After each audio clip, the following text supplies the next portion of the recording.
पुढची बातमी पाहूया। ठाकरेंच्या सेनेतून भाजपमध्ये गेलेल्या सुधाकर बडगुजर यांचा भाजपमध्ये वरचष्मा असल्याचं दिसतंय। विद्यमान आमदार सीमा हिरे यांच्या समर्थकांना डावलण्यात आलेला आहे। सुधाकर बडगुजर यांना एकाच घरात 3 उमेदवारी देण्यात आलेल्या आहेत। सुधाकर बडगुजर स्वतः आणि त्यांचा मुलगा दीपक बडगुजर आणि पत्नी हर्ष बडगुजर यांना भाजपकडून उमेदवारी देण्यात आलेली आहे।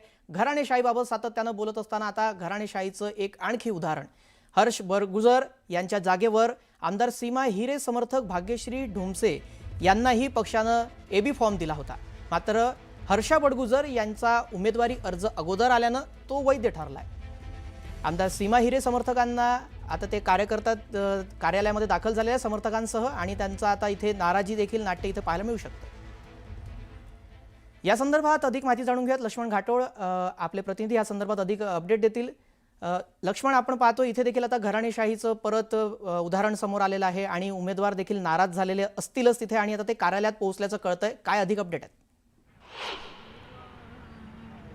नाशिकमध्ये गेल्या काही दिवसांपासून राजकीय वातावरण जे आहे ते तापल्याचं आपल्याला पाहायला मिळतंय।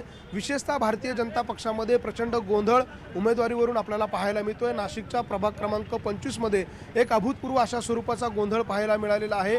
या ठिकाणी भाजपच्या आमदार सीमा हिरे यांचे समर्थक जे आहे ढोमसे नामक त्यांना उमेदवारी एबी फॉर्म जो आहे तो पक्षाने दिलेला होता। मात्र ऐन वेळेवर सुधाकर बडगुजर यांच्या पत्नीचा उमेदवारी अर्ज हा वैध ठरला आहे आणि त्यामुळे एक गोंधळ निर्माण झालेला आहे। त्यामुळे सुधाकर बडगुजर यांच्या घरामध्ये एकाच वेळेला 3 लोकांना उमेदवारी मिळालेली आहे। स्वतः सुधाकर बडगुजर यांना उमेदवारी देण्यात आलेली आहे, त्यांच्या पत्नी हर्षा बडगुजर यांना उमेदवारी देण्यात आलेली आहे, त्यांचा मुलगा दीपक बडगुजर यांना उमेदवारी देण्यात आलेली आहे आणि सुधाकर बडगुजर यांचा एक कट्टर समर्थक मटाले नामक एक युवक आहे, त्याच्या पत्नीला या ठिकाणून उमेदवारी देण्यात आलेली आहे। त्यामुळे सुधाकर बडगुजरांना पक्षामध्ये घेतल्यापासून जी काही नाराजी, जो काही विरोध सुरू होता, अर्थात भाजपच्या आमदार सीमा हिरे आणि सुधाकर बडगुजर यांच्यामध्ये जो काही संघर्ष सुरू होता, तो संघर्ष आता त्यांच्या समर्थकांना उमेदवारी देण्यापर्यंत पाहायला मिळतोय। आमदार सीमा हिरे यांच्या समर्थकांचा उमेदवारी अर्ज जे आहे ते अवैध ठरवण्यात आलेला आहे, कारण सुधाकर बडगुजर यांनी त्यांचा उमेदवारी अगोदर दाखल केलेला होता। त्यांच्याकडचा एबी फॉर्म जो आहे